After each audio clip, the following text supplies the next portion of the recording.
Parce que je disais: «Bon, bien sûr, il y a les compétences académiques d'un côté, mais si en fait ton état émotionnel et de stress te permet pas de mobiliser, tout ce sur quoi tu as révisé, tu as quand même un problème». Et donc c'est vrai qu'il se posait des questions de comment tu fais en fait pour gérer du stress. C'est pas évident parce qu'il y a plusieurs réponses et c'est très personnel. Tu vois, moi ça a toujours été un discours rationnel déjà de pas avoir des attentes démesurées, de moi je me construisais un discours dans le f qui déjà dans ce que je me disais moi, c'était pas déjà autogénérateur de stress. Je m'étais préparé à certains scénarios. Par exemple, le fait, de rater la première question, tu vois? Tu te retrouves face à une première question d'un sujet où tu bloques.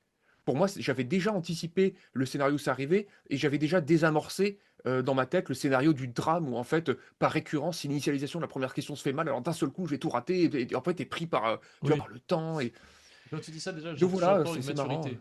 J'entends une maturité que tout le monde n'a pas à cet âge-là, au moment où tu étais en prépa. Tu vois. Je pense qu'il y a le stress qui est très ponctuel, qui va être avant un DS ou pendant le DS. Et tu as la pression que tu te sens, que tu ressens au quotidien, de te sentir nul, de te sentir pas à la hauteur, de sentir que tu es largué, etc. Il y a une espèce de sentiment diffus mais continu, tu sais, qui est là et qui te prend au bide et où tu es en mal-être.